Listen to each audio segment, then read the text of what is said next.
ಹೊಸನಗರ ತಾಲೂಕು ಆರ್ಯ ಈಡಿಗ ನೌಕರರ ಕ್ರಿಯಾ ವೇದಿಕೆಯ 19ನೇ ವರ್ಷದ ವಾರ್ಷಿಕ ಮಹೋತ್ಸವ. ಶಿವಮೊಗ್ಗ ಜಿಲ್ಲೆಯ ಹೊಸನಗರ ತಾಲೂಕು ಆರ್ಯ ಈಡಿಗ ನೌಕರರ ಕ್ರಿಯಾ ವೇದಿಕೆಯ 19ನೇ ವರ್ಷದ ವಾರ್ಷಿಕ ಮಹೋತ್ಸವ ಹಾಗೂ ಜನಾಂಗದ ಮಕ್ಕಳಿಗೆ ಪ್ರತಿಭಾ ಪುರಸ್ಕಾರ ಸಮಾರಂಭ ಹಾಗೂ ನಿವೃತ್ತರಿಗೆ ಸನ್ಮಾನ ಕಾರ್ಯಕ್ರಮ ಪಟ್ಟಣದ ಈಡಿಗ ಸಭಾಭವನದಲ್ಲಿ ಕ್ರಿಯಾ ವೇದಿಕೆಯ ಅಧ್ಯಕ್ಷ ಕೆಜೆ ಪುಟ್ಟಸ್ವಾಮಿ ಅಧ್ಯಕ್ಷತೆಯಲ್ಲಿ ನೆಟ್ಟೂರು ಅಮೃತ ಬ್ರಹ್ಮಶ್ರೀ ನಾರಾಯಣ ಗುರು ಮಹಾಸಂಸ್ಥಾನದ ಶ್ರೀ ರೇಣುಕಾನಂದ ಮಹಾಸ್ವಾಮೀಜಿ ದಿವ್ಯ ಸಾನ್ನಿಧ್ಯದಲ್ಲಿ ಸಾಗರ ಹೊಸನಗರ ಕ್ಷೇತ್ರದ ಶಾಸಕ ಹಾಗೂ ಕರ್ನಾಟಕ ರಾಜ್ಯ ಅರಣ್ಯ ಕೈಗಾರಿಕಾ ನಿಗಮದ ಅಧ್ಯಕ್ಷರಾದ ಬೇಳೂರು ಗೋಪಾಲಕೃಷ್ಣರು ಉದ್ಘಾಟಿಸಿ ಮಾತನಾಡಿ, ಸಮಾಜದ ಉನ್ನತಿಗೆ ಎಲ್ಲರೂ ಪ್ರಮುಖವಾಗಿ ಟೊಂಕ ಕಟ್ಟಿ ನಿಲ್ಲುವ ಮೂಲಕ ಸಮಾಜದ ಋಣ ತೀರಿಸುವ ಕೈಂಕರ್ಯವನ್ನು ಬೆಳೆಸಿಕೊಳ್ಳಬೇಕು. ಪೋಷಕರ ಮಕ್ಕಳನ್ನ ಶೈಕ್ಷಣಿಕವಾಗಿ ಅಭಿವೃದ್ಧಿ ಹೊಂದುವಂತೆ ಬೆಳೆಸಬೇಕು. ಯಾರೂ ಅಪಹರಿಸಲಾಗದ ಶಿಕ್ಷಣವೆಂಬ ಸಂಪತ್ತನ್ನ ಮಕ್ಕಳಿಗೆ ನೀಡುವ ಮೂಲಕ ಹಾಗೂ ಅಶಕ್ತರನ್ನ ಪೋಷಿಸುವಲ್ಲಿ ತಮ್ಮನ್ನ ತಾವು ತೊಡಗಿಸಿಕೊಳ್ಳಬೇಕೆಂದು ಕರೆ ನೀಡಿದ್ದಾರೆ. ಈ ಸಂದರ್ಭದಲ್ಲಿ ತಾಲೂಕು ಆರ್ಯ ಈಡಿಗರ ಸಂಘದ ಅಧ್ಯಕ್ಷ ಬಂಡಿ ರಾಮಚಂದ್ರ, ಕ್ಷೇತ್ರ ಶಿಕ್ಷಣಾಧಿಕಾರಿ ವೈ ಗಣೇಶ್, ತಾಲೂಕಾ ಪಂಚಾಯತ್ ಪಿಎಂ ಪೋಷಣ್ ಸಹಾಯಕ ನಿರ್ದೇಶಕ ಶೇಷಾಚಲ ಜಿ ನಾಯಕ್ ಮುಖ್ಯ ಅತಿಥಿಗಳಾಗಿ ಪಾಲ್ಗೊಂಡು ಮಾತನಾಡಿದರು. ಸಾಗರ ತಾಲೂಕು ಆನಂದಪುರ ಸರ್ಕಾರಿ ಪದವಿ ಪೂರ್ವ ಕಾಲೇಜು ಪ್ರಾಂಶುಪಾಲರಾದ ರವಿಶಂಕರ್ ಅವರು ವಿದ್ಯಾರ್ಥಿಗಳಿಂದ ಪರೀಕ್ಷಾ ಪೂರ್ವ ತರಬೇತಿ ಮನಸ್ಥಿತಿಯ ಬಗ್ಗೆ ಉಪಯುಕ್ತ ಮಾಹಿತಿಯನ್ನ ನೀಡಿದರು.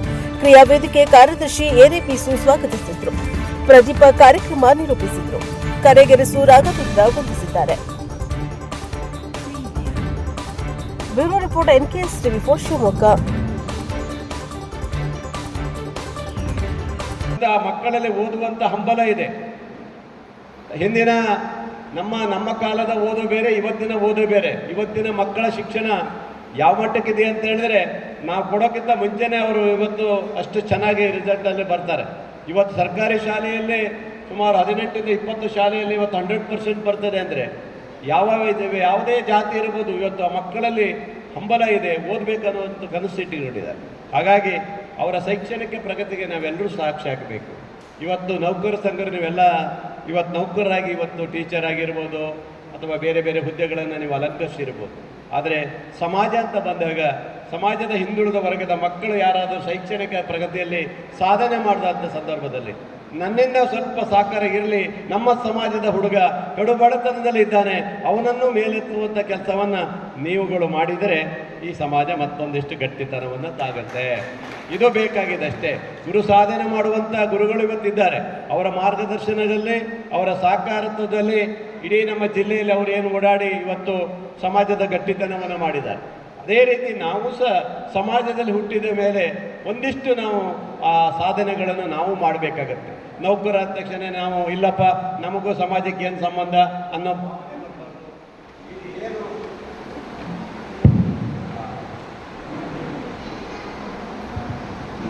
ನೌಕರ ಆದ ತಕ್ಷಣನೇ ಈಡಿಗ ಸಮಾಜಕ್ಕೆ ನನಗೇನು ಸಂಬಂಧ ಇಲ್ಲಪ್ಪ, ನೌಕರ ಸಂಘಕ್ಕೆ ಮಾತ್ರ ಸಾಧನೆ ಅಲ್ಲ, ನೌಕರರ ಸಂಘದವರು ಸಹ ಈ ಸಮಾಜದ ಈಡಿಗ ಸಮಾಜದ ಜೊತೆಗೆ ಸಂಪರ್ಕ ಇಟ್ಕೊಳ್ಳೇಬೇಕು.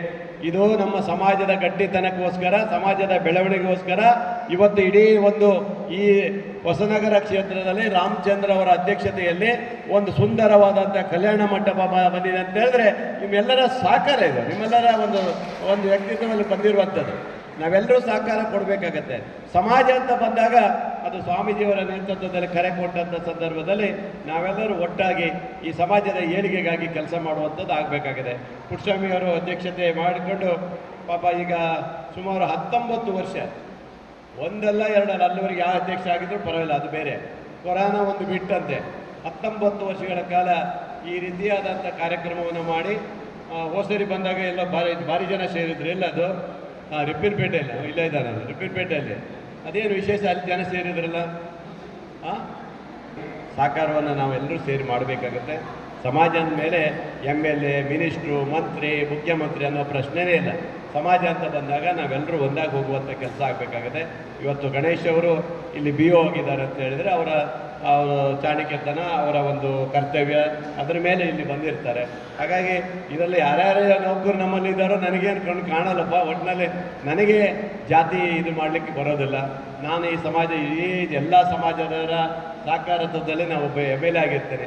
ಆದರೆ ಸಮಾಜದಲ್ಲಿ ಹುಟ್ಟಿದಾಗ ಸಮಾಜಕ್ಕೂ ನನ್ನ ಸೇವೆ ಇರಲೇಬೇಕಾಗತ್ತಲ್ಲ. ಹಾಗೆ ಕಲ್ಯಾಣ ಮಂಟಪಕ್ಕೆ ಏನು ಬೇಕು ಅದಕ್ಕೆ ಹಣ ಕೊಡ್ತೇನೆ, ಮತ್ತೇನಾದರೂ ಬೇಕು ಕೇಳಿ ಅದಕ್ಕೆ ಹಣ ಕೊಡ್ತೇವೆ. ಹೀಗೆ ಬೇರೆ ಇದರಲ್ಲಿ ಏನು ಬೇಕು ಸರ್ಕಾರದ ಯೋಜನೆಯನ್ನು ನಮ್ಮ ಸಂಘಕ್ಕೆ ಅಥವಾ ಸಮಾಜಕ್ಕೆ ಕೊಡಲಿಕ್ಕೆ ನಾನು ಸಂಪೂರ್ಣ ಆಗಿರ್ತೇನೆ. ಹಾಗಾಗಿ ನೀವು ಕೇವಲ ಒಂದೇ ಸಮಾಜಕ್ಕೆ ಒಂದಿಷ್ಟು ಸನ್ಮಾನ ಮಾಡೋದಲ್ಲ, ನಾವು ಸಹ ಬೇರೆ ಸಮಾಜದ ಜೊತೆ ಇದೆ ಅನ್ನೋಕ್ಕೋಸ್ಕರ ಮುಂದಿನ ಸರಿ ಕೊಡ್ಸೇವೆ. ಬೇರೆ ಸಮಾಜದ ಮಕ್ಕಳಿಗೂ ಸಹ ಒಂದಿಷ್ಟು ಸನ್ಮಾನ ಮಾಡಬೇಕು. ನೀವು ಅವ್ರನ್ನ ಒಂದಿಷ್ಟು ಕರ್ಕೊಳ್ಳಿ. ಅವ್ರನ್ನೂ ಸ್ವಲ್ಪ ಯಾರು ಸಾಧನೆ ಮಾಡಿರ್ತಾರೆ, ನಾವು ಸಹ ಸಮಾಜದ ಬೇರೆ ಮಕ್ಕಳಿಗೆ ಕೊಟ್ಟಿದ್ದು ಅನ್ನೋ ಸಾಧನೆಯಲ್ಲಿ ತೋರಿಸ್ಕೊಳ್ಳೋ ರೀತಿಯಲ್ಲಿ ಕೆಲಸ ಮಾಡಿ ಒಳ್ಳೆ ರೀತಿಯಲ್ಲಿ ನಡೆಸ್ಕೊಂಡು ಹೋಗಿ. ಯಾಕಂದರೆ ನೌಕರರು ಭಾಳ ಒಂದು ಸಂತೋಷ ಏನು ಗೊತ್ತಾ, ಯಾವ ಹಿಂದುಳಿದ ಸಮಾಜದಲ್ಲಿರುವಂಥ ನೌಕರಲ್ಲಿ ಇವಾಗಿಲ್ಲ. ಹಿಂದೆ ನೋಡಬೇಕು, ಹಿಂದುಳಿದ ಸಮಾಜದ ನೌಕರ ಅಂದರೆ ಅವ್ನು ಮಾತಾಡ್ಸೋಕ್ಕೆ ಭಾಳ ಕಷ್ಟ ಆಗೋದು. ಓಹೋ ಏನೋ ಇದು ಲೆವೆಲ್ ಬೇರೆ ಮಾಡ್ತಿದ್ರು. ಆದರೆ ಇವತ್ತಿನ ನಮ್ಮ ನೌಕರರು ಹಾಗಿಲ್ಲ. ಇವತ್ತಿನ ನಮ್ಮ ನೌಕರರು ಎಲ್ಲ ಸಮಾಜದ ಜೊತೆಗೆ, ನಮ್ಮ ಸಮಾಜದ ಜೊತೆಗೆ ಬಾಂಧವ್ಯದಿಂದ ಒಳ್ಳೆ ರೀತಿ ನಾನೇನು ನೌಕರಲ್ಲ, ಸಾಮಾನ್ಯವಾಗಿ ವ್ಯಕ್ತಿತ್ವವನ್ನು ತೋರಿಸ್ಕೊಂಡು ಬಂದೆ. ನಾನು ಹಿಂದೆ ನೋಡಿದ್ದೇನೆ, ಭಾಳ ಜನ ನೌಕರಾದ್ರಲ್ಲ ಅವ್ರು ಮಾತಾಡ್ಸೋದೇ ಕಷ್ಟ ಇತ್ತು. ಇವನೇನು ನಮ್ಮ ನೌಕರ ಅಂತ ಹೌದಲ್ಲ ಅಂತ ಆ ರೀತಿಯಲ್ಲಿ ಇದ್ದರು. ಆ ಥರ ಇರಬಾರ್ದು. ಸಮಾಜ ಅಂತ ಬಂದಾಗ ಸಮಾಜಕ್ಕಾಗಿ ಗೌರವ ಕೊಡಬೇಕು. ಯಾವುದೇ ವ್ಯಕ್ತಿ ಇದ್ದರೂ ಸಹ ನಾವು ಸಮಾಜವನ್ನು ಬೆಂಬಲಿಸುವಂಥ ಕೆಲಸದಲ್ಲಿ ಭಾಗಿಯಾಗಬೇಕು. ಭಾಳ ಖುಷಿ ಆಯಿತು. ಒಂದಿಷ್ಟು ನೌಕರರು, ನಮ್ಮ ಸಮಾಜದ ಇವತ್ತು ಶಿಕ್ಷಕರು ಕೆಲವೊಂದು ಪ್ರಶಸ್ತಿಗಳನ್ನು ಪಡೆದರು. ಎಷ್ಟು ಖುಷಿ ಆಗುತ್ತಲ್ಲ, ಅದೇ ನಮಗೆ ಖುಷಿ ಆಗುತ್ತೆ. ನಮ್ಮ ಸಮಾಜದ ವ್ಯಕ್ತಿಗಳು ಇವತ್ತು ಪ್ರಶಸ್ತಿ ಪಡೆದರು, ಸನ್ಮಾನ ಸ್ವೀಕರಿಸಿದರು ಅನ್ನೋ ಒಂದು ಭಾವನೆ ನಮಗೂ ಬರುತ್ತೆ. ಹಾಗಾಗಿ ಇದರಲ್ಲಿ ನಾನು MLA ಆಗಿದೆ ಅಂತೇಳಿ ನೀವೇನು ಯಾರು ಹೆದರ್ಕೊಳಕ್ಕೆ ಹೋಗ್ಬೇಡ್ರಿ. MLA ಆದರೂ ಯಾರೆಲ್ಲರ ಜೊತೆಗೂ ಸಮಾಜ ಅಂದಮೇಲೆ ನಾವೆಲ್ಲ ಒಂದೇ ಆಗಿರ್ತೀವಿ. ಬೇರೆ ಸಮಾಜದವರು ಸಹ ಸಮಾನತೆ ಇದ್ದೇ ಇರುತ್ತೆ. ನಾನು ಯಾವಾಗ ನೌಕರಿಗೆ ಇದು ಮಾಡ್ತೀನಿ ಅಂದರೆ, ಕೆಲಸ ಮಾಡೋಲ್ಲ ಅಂದಾಗ ನೌಕರಿ ನಾನು ಸುಮ್ಮನೆ ಬಿಡೋದಿಲ್ಲ. ಮತ್ತು ನನಗೆ ಅದು ಸಿಟ್ಟು ಬಂದೇ ಬರುತ್ತೆ. ನಾ ಅದೊಂದೇ ಕೇಳೋದು, ಸಮಾಜದಲ್ಲಿ ಇರ್ಬೋದು, ಯಾರೇ ಇರ್ಬೋದು, ಫಸ್ಟ್ ಕೆಲಸದಲ್ಲಿ ಯಾವುದೂ ಮೀನಮೇಷ ಮಾಡೋ ಪ್ರಶ್ನೆ ಇಲ್ಲ. ಸರ್ಕಾರದ ಕೆಲಸವನ್ನು ಇವತ್ತು ಶಿಕ್ಷಕರಿರ್ಬೋದು, ಬೇರೆ ಯಾರೇ ಇರ್ಬೋದು, ನಮ್ಮ ಕೊಟ್ಟಂಥ ಕರ್ತವ್ಯನ ತಾವೆಲ್ಲರೂ ಒಟ್ಟು ಕೆಲಸ ಮಾಡ್ಕೊಂಡು ಹೋಗಿ. ನಾನಂತೂ ನೀವು ಯಾರು ಯಾವ ಇಲಾಖೆ ಇದ್ದಾರೆ ನನಗೆ ಅಷ್ಟೊಂದು ಗೊತ್ತೇ ಇಲ್ಲ. 10 ಜನ ಇದ್ದಾರೆ ಅಂದರೆ ಗೊತ್ತಿಲ್ಲ. ಬಟ್ ಸಿಕ್ಕಿದಾಗ ಮಾತ್ರ ಹೇಳ್ತಾರೆ ನಮ್ಮ ಸಮಾಜದವರು, ನಾವು ಈಗ ಅಂತ ಹೇಳ್ತಾರೆ. ಬಿಟ್ಟರೆ ನಮಗೇನಿಲ್ಲ. ನಾನು ಯಾವ ವ್ಯಕ್ತಿಗೂ ಸಹ ನಾವು ಇದು ಮಾಡಲಿಕ್ಕೆ ಹೋಗೋದಿಲ್ಲ. ಕರ್ತವ್ಯದಲ್ಲಿ ಯಾರು ಚೆನ್ನಾಗಿ ಮಾಡ್ಕೊಂಡು ಹೋಗಿದ್ದಾರೆ ನಾವು ಯಾರಿಗೂ ತೊಂದರೆ ಕೊಡೋದಿಲ್ಲ.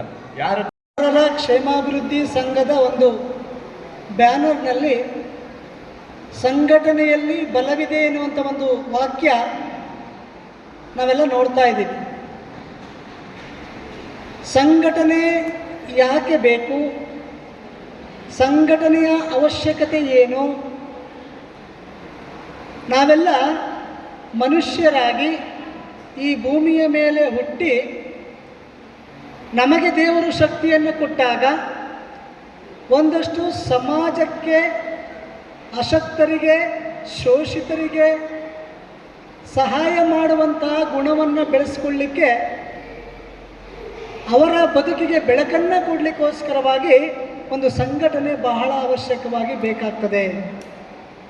ಅದು ನೌಕರರ ಸಂಘ ಆಗಿರ್ಬೋದು, ಜಿಲ್ಲಾ ಸಂಘ ಆಗಿರ್ಬೋದು, ತಾಲೂಕು ಸಂಘ ಆಗಿರ್ಬೋದು.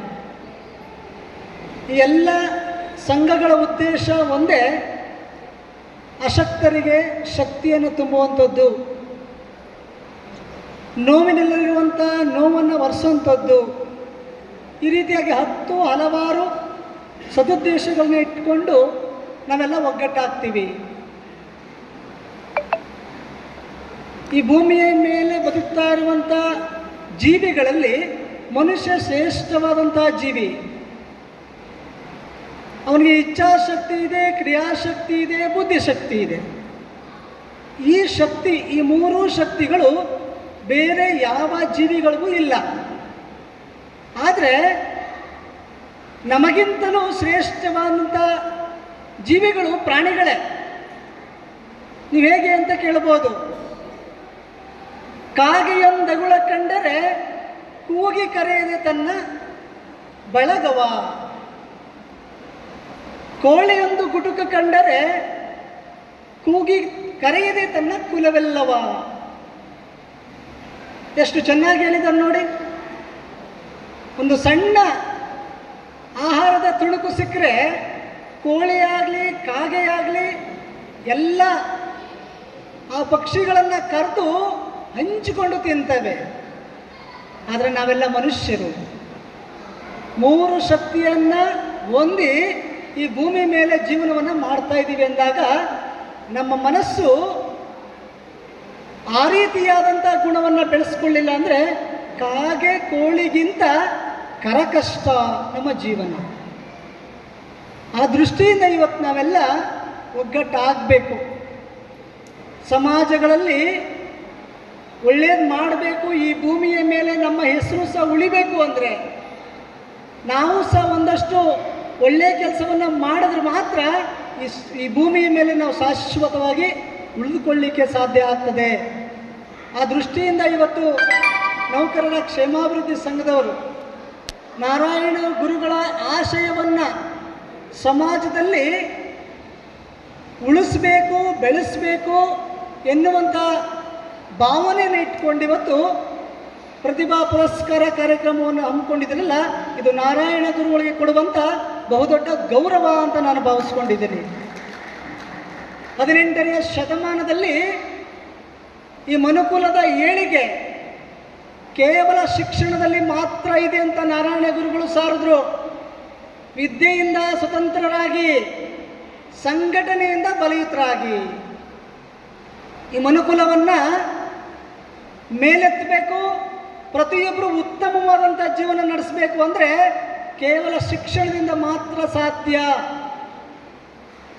ನಮ್ಮೆಲ್ಲರ ಬದುಕಿಗೆ ಬೆಳಕನ್ನು ಕೊಡುವಂಥ ಏಕೈಕ ಶಕ್ತಿ ಇರೋದು ನಮ್ಮೊಳಗೆ ಇರುವಂತಹ, ನಾವು ಕಲಿಯುವಂತಹ ಶಿಕ್ಷಣ ಎನ್ನುವಂಥ ಸಂಪತ್ತನ್ನು ನಮ್ಮಿಂದ ಯಾರೂ ಸಹ ಅಪಹರಿಸಲಾಗದಂಥ ಒಂದು ಸಂಪತ್ತು ಇದೆ ಅಂದರೆ ಅದು ಶಿಕ್ಷಣ ಅನ್ನೋದನ್ನು ನಾರಾಯಣ ಗುರುಗಳು 18ನೇ ಶತಮಾನದಲ್ಲಿ ನಮಗೆ ತಿಳಿಸ್ಕೊಟ್ಟು ಹೋಗಿದ್ದಾರೆ. ಆ ನಿಟ್ಟಿನಲ್ಲಿ ಇವತ್ತು ನಮ್ಮ ಮಕ್ಕಳಿಗೆ ಉತ್ತಮವಾದಂಥ ಶಿಕ್ಷಣವನ್ನು ಕೊಡುವಂಥ ಪ್ರಯತ್ನವನ್ನು ಮಾಡ್ತಾ ಇದ್ದೀವಿ. ನಮ್ಮ ಕಾಲದಲ್ಲಿ, ನಿಮ್ಮ ಕಾಲದಲ್ಲಿ ಓದಲಿಕ್ಕೆ ತುಂಬ ತೊಂದರೆ ಇತ್ತು, ಬಹಳ ಕಷ್ಟ ಇತ್ತು. ನಾವು MA, BA, LLB ಮಾಡಿದ್ರೂ ಸಹ ಕನಿಷ್ಠ ಪಕ್ಷ ಒಂದು 5,000 ಖರ್ಚಾಗಿಲ್ಲ. 1ನೇ ತರಗತಿಯಿಂದ BA, MA, LLB 2 ವರ್ಷ ನಮ್ಮ ಜೀವನದಲ್ಲಿ 5,000 ಸಹ ಖರ್ಚಾಗಿಲ್ಲ. ಆದರೆ ಇವತ್ತು ಬೇಬಿ ಸಿಟ್ಟಿಂಗ್ಗೆ ನೀವು 1 ಲಕ್ಷ ರೂಪಾಯಿ ಕೊಡಬೇಕು. ಎಷ್ಟು ಕಾಸ್ಟ್ಲಿ ಶಿಕ್ಷಣ! ತುಂಬ ಅದ್ಭುತವಾದಂಥ ಮಾರ್ಗದರ್ಶನ ನಮ್ಮ ಪ್ರಿನ್ಸಿಪಾಲ್ ಅವರು ತುಂಬ ಉತ್ತಮವಾದಂಥ ಮಾರ್ಗದರ್ಶನವನ್ನು ಇವತ್ತು ಈ ಸಭೆಗೆ ತಿಳಿಸಿಕೊಟ್ರು. ಇವತ್ತಿನ ಮಕ್ಕಳಿಗೆ ಭಾಳ ಅತಿ ಉಪಯುಕ್ತವಾದಂಥ ವಿಚಾರಗಳನ್ನು ಇವತ್ತು ಮಾಹಿತಿಯನ್ನು ಇವತ್ತು ಕೊಟ್ಟಿದ್ದಾರೆ. ಆ ನಿಟ್ಟಿನಲ್ಲಿ ಇವತ್ತು ನಾವೆಲ್ಲ ನಡಿಬೇಕು. ನಮ್ಮ ಮಕ್ಕಳಿಗೆ ನೀವು ಆಸ್ತಿ ಮಾಡ್ತಿರೋ, ಅಂತಸ್ತು ಮಾಡ್ತಿರೋ, ಮನೆ ಕಟ್ತಿರೋ ಅದು ಮುಖ್ಯ ಆಗಲ್ಲ. ನೀವು ಶಿಕ್ಷಣ ಎನ್ನುವಂಥ ಒಂದು ಸಂಪತ್ತನ್ನು ಕೊಟ್ಟರೆ ಅವರು ಬಾಕಿದೆಲ್ಲವನ್ನು ಸಹ ಗಳಿಸ್ಕೊಳ್ಳಿಕ್ಕೆ ಸಾಧ್ಯ ಇದೆ. ಈ ಸಮಾಜದಲ್ಲಿ ಶಿಕ್ಷಣವಂತರಿಗೆ ಮಾತ್ರ ಬಹುದೊಡ್ಡ ಗೌರವ ಇರೋದು.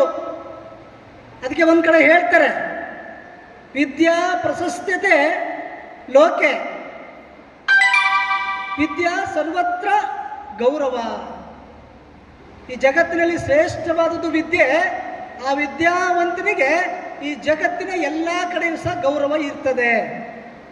ಅದಕ್ಕೋಸ್ಕರವಾಗಿ ಇವತ್ತು ಒಂದು ರಾಜ್ಯ, ಒಂದು ದೇಶ, ಅದರ ಅಳತೆ ಅಭಿವೃದ್ಧಿ ಹೊಂದಿರುವಂಥ ರಾಷ್ಟ್ರ, ಅಭಿವೃದ್ಧಿಶೀಲ ರಾಷ್ಟ್ರ, ಪೂರ್ಣ ಅಭಿವೃದ್ಧಿ, ಒಂದು ಪರಿಪೂರ್ಣ ಅಭಿವೃದ್ಧಿ ಹೊಂದಿದ ರಾಜ್ಯ ಅಂತ ಯಾವುದರಲ್ಲಿ ಅಳತೆ ಮಾಡ್ತೀವಿ ಅಂದರೆ ಅದು ಶಿಕ್ಷಣದ ಆಧಾರದ ಮೇಲೆ ಅನ್ನೋದನ್ನು ನಾವ್ಯಾರೂ ಸಹ ಮರಿಬಾರ್ದು. ಹಾಗಾಗಿ ಅಂಥ ಉತ್ತಮವಾದಂಥ ಶಿಕ್ಷಣವನ್ನು ಮಕ್ಕಳಿಗೆ ಕೊಡುವಂಥ ಪ್ರಯತ್ನವನ್ನು ನಾವೆಲ್ಲರೂ ಮಾಡಿದಾಗ ನಮ್ಮ ಮನೆ, ಊರು ಒಂದು ಗೌರವವನ್ನು ಪಡೀಲಿಕ್ಕೆ ಸಾಧ್ಯ ಇದೆ. ಇವತ್ತು ಪೋಷಕರಿದ್ದೀರಿ, ಮಕ್ಕಳಿದ್ದೀರಿ, ಇವತ್ತು ವೇದಿಕೆ ಮೇಲಿದ್ದಾರೆ, ಗಣ್ಯರೆಲ್ಲ ಕುಳಿತಿದ್ದಾರೆ. ಆದರೆ ಅವರೂ ಸಹ ಒಂದು ದಿವಸ ವಿದ್ಯಾರ್ಥಿಗಳಾದವರು, ನಾವು ಒಂದು ದಿವಸ ವಿದ್ಯಾರ್ಥಿಗಳಾದವರು. ಆದರೆ ಕಷ್ಟಪಟ್ಟು ಅಧ್ಯಯನವನ್ನು ಮಾಡಿ ಮೇಲೆ ಬಂದರೆ ಸ್ಥಾನಮಾನಗಳು ಸಹಜವಾಗಿ ಸಿಗಲಿಕ್ಕೆ ಸಾಧ್ಯವಾಗ್ತದೆ.